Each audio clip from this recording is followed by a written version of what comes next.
What's up, my friends? Welcome to New View Tech Review. My name is David Gelly, and today we are reviewing the LG V30. Let's get to it. Was that good? That was great. Perfect. All right, let's go grab some coffee quick, and we'll get started on the rest of the video after that. Sounds good. Go.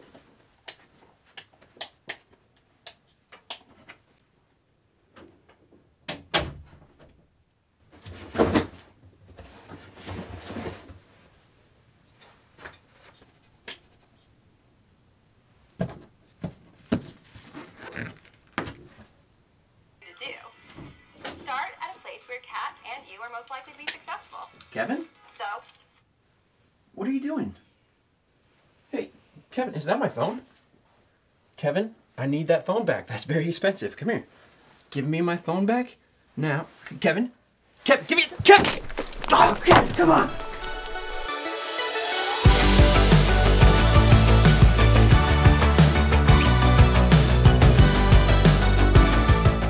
So I'm gonna be straightforward here.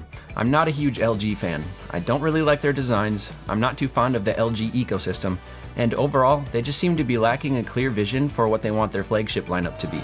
Now, no, wait.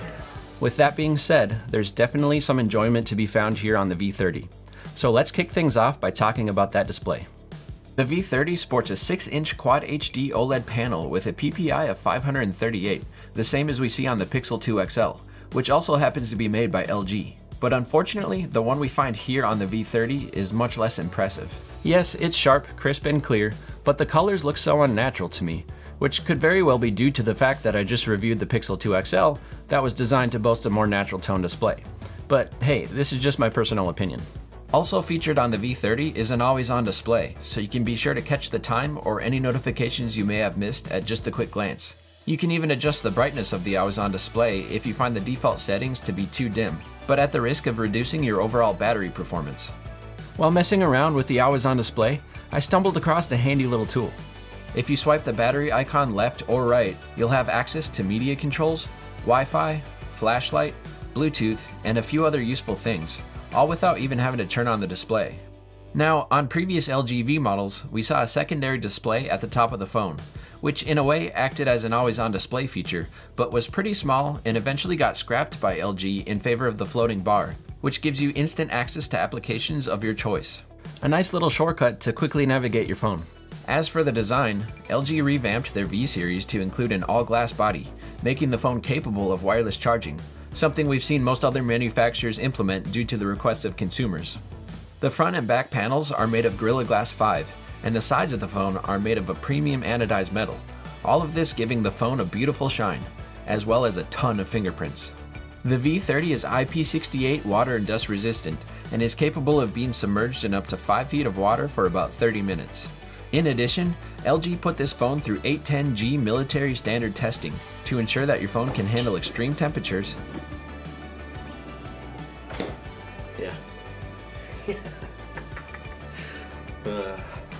Humidity levels, and drops. And while the internals seem to be pretty well protected, I wouldn't expect the glass panels on the front and back to hold up any better than most other phones out there. In other words, don't go throwing this thing around. Crap! Dang it!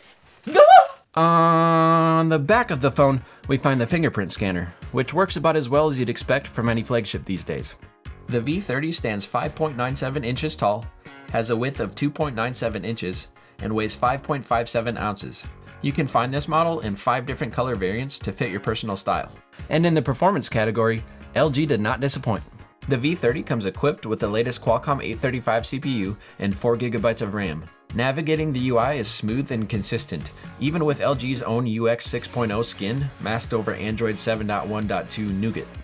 I'm happy to report that I have yet to encounter any stutters or glitches since I started reviewing this unit a few weeks ago. Taptic feedback on the V30 is nothing impressive. It's definitely more responsive than some other flagships out there, but I wouldn't consider it to be as sharp as the Pixel 2 XL or any of the latest iPhone models.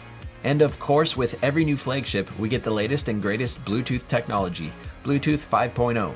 This version gives us the ability to pair up multiple devices at once, as well as give us a longer range of connectivity.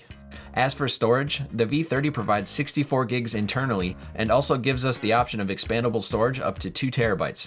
Yeah, you heard that right, 2 terabytes of storage. Let me just say, if you need 2 terabytes of storage on your phone, then you're probably doing things wrong.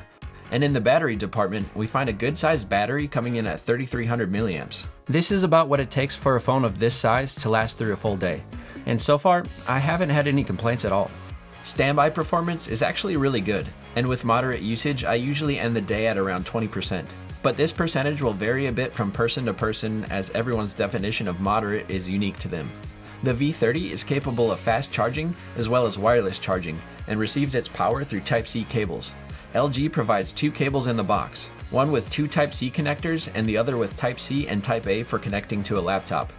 Unless of course you have the latest MacBook Pro, then Type-C ports are no problem for you. Now let's get to my favorite category, audio. This is a category where I find myself torn when it comes to the V30. To start off, we get a headphone jack with a built-in 32-bit hi-fi quad DAC, a component that converts digital files to an analog signal for rich and full-sounding audio when paired with a decent set of headphones. And let me tell you, it sounds really, really good.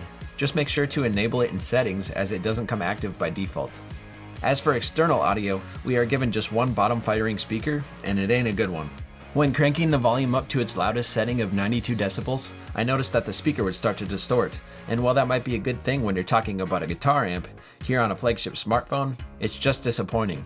Furthermore, there seems to be no sign of any low frequency output on the V30, and seems to lean pretty heavily on the mids and highs. I'd say that if it wasn't for the DAC, then this phone would fail in the audio department. So just as long as you use the V30 with a good pair of headphones, then you'll be set, and probably quite impressed. And last but not least, cameras. The V30 comes equipped with 3 cameras total, 1 on the front and 2 on the back.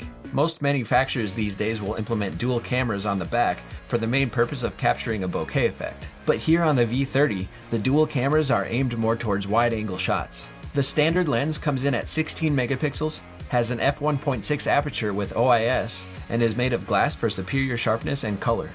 The wide-angle lens has a 13 megapixel sensor with an f1.9 aperture. With this lens, you can really get some extra real estate in your photos, with the drawback of a bit of fishbowl warping. And changing between lenses is incredibly simple and smooth. Just move the shutter button up or down to zoom in and out, or simply change lenses with these little buttons on the top.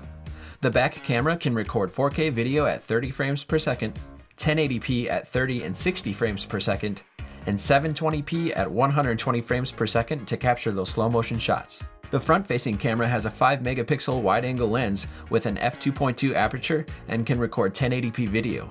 Now, a few things that might set this camera apart from other phones is that it features a manual mode, giving you control over such things as white balance, ISO, and shutter speed.